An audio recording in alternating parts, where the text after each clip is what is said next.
Assalamualaikum warahmatullahi wabarakatuh. Saya Syekh Budin. Terima kasih banyak kerana anda berada di channel YouTube saya dan terima kasih banyak jika anda telah tekan butang subscribe. Kalau belum tekan butang berkenaan, tekan butang itu sekarang. Jika ada video-video yang bermanfaat, insya-Allah akan ada di feed YouTube anda. Bahawa ini jadi satu isu yang panas dalam negara kita apabila MKI merumuskan dan berpandangan bahawa tarikat Naqsyabandiyah Aliyah boleh diamalkan oleh pengikutnya dengan syarat amalannya tidak bercanggah dengan prinsip akidah syariat dalam kerangka Ahlussunnah wal Jamaah. Kenyataan ini membawa polemik yang cukup besar dalam negara kita. Ialah satu tarikat yang telah diharamkan hampir 20 tahun tetapi hari ini dibenarkan dan dihalalkan semula oleh badan agama tertinggi di Malaysia secara umum. Kemudian Dr. Rozaimi Ramli selaku Rektor KUIP College Universiti Islam Perlis mengajak untuk Dr. Aiman Al-Kiti untuk berdialog dengan Ustaz Salman Ali di bawah anjuran College Universiti Islam Perlis, satu institusi pendidikan. Kerana apa dipanggil Dr. Aiman? Kerana Dr. Aiman ini terlibat secara langsung dalam perbentangan tentang tarikat ini. Boleh jadi beliau juga ahli tarikat ini. Tetapi Dr. Aiman tidak mahu sambut jemputan dialog dan dilemparkan kepada pihak ARG, Ahli Sunnah Research Group. Tapi malangnya, ARG ini juga akhirnya tak berjaya hadir untuk dialog secara bebas dan terbuka. Diberikan banyak syarat yang pelik-pelik, syarat yang merapu,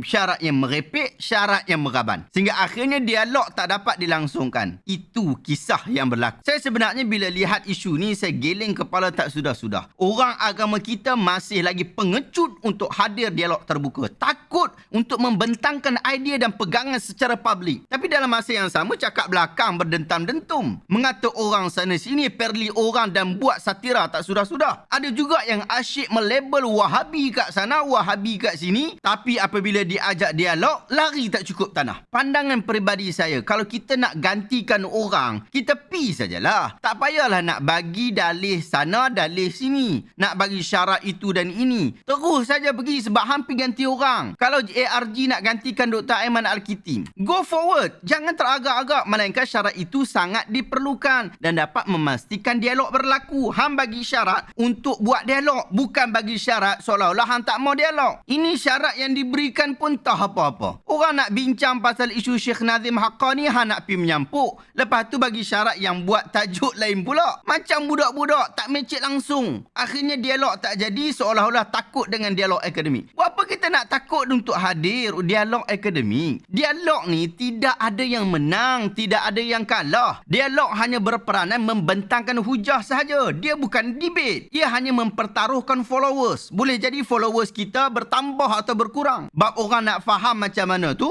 kita serah kepada pandangan masing-masing. Kita nak bagi publik kita ni, orang kita ni cerdik, dengar hujah daripada kedua-dua belah kelompok, kedua-dua belah pihak. Yang ni saya nak bagi tahu ni, bab ni yang saya puji Tok Singa. Beliau bersedia berdialog dengan saya walaupun dia tak pernah tahu pun format dialog akademik tu macam mana. Pada awalnya dia ingat dialog akademik ni macam minum kopi saja. Tapi bayangkan dalam tempoh kurang 12 jam dia boleh hadam. Dialog akademik antara saya dan Tok Singa berlangsung dengan jayanya. Kurang 12 jam. Tak ada dalil-dalil, tak ada bagi syarat pening-pening. Terus saja. Saya puji Tok Singa. Bahkan walaupun dalam tempoh yang cukup singkat, Tok Singa mampu datang, bawakan hujah-hujah dan carian hadis bagi mengukuhkan pandangan beliau. Anda boleh tengok video dialog antara saya dan Tok Singa. Saya letakkan dekat link di bawah. Kita ni malu dengan Tok Singa. Tok Singa yang kita tahu pengetahuan agama dia tak sehebat, tak setaraf dengan ramai ustaz-ustaz kita. Tapi keberanian dan keikhlasan dia sangat terpuji. Kita selut Tok Singa. Tapi sedihnya ia hanya berlaku kepada Tok Singa. Dia tak berlaku kepada orang lain. Buat apa kita nak takut? Buat apa kita nak bimbang? Dialog hanya tempat untuk kita berkongsi dalil dan berkongsi hujah secara harmoni.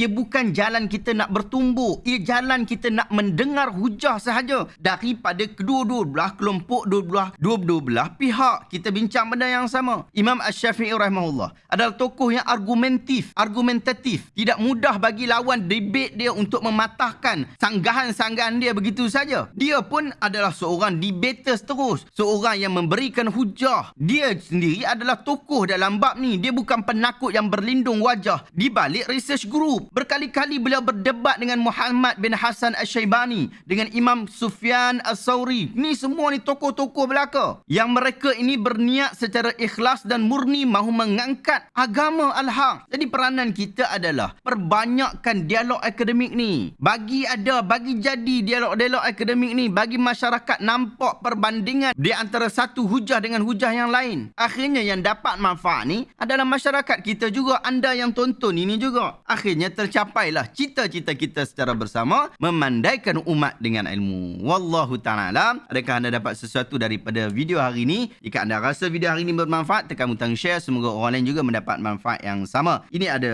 cawan special edition by Syahabudin Ahmad. Jika anda berminat, link ada dekat description. Terima kasih banyak. Assalamualaikum warahmatullahi wabarakatuh.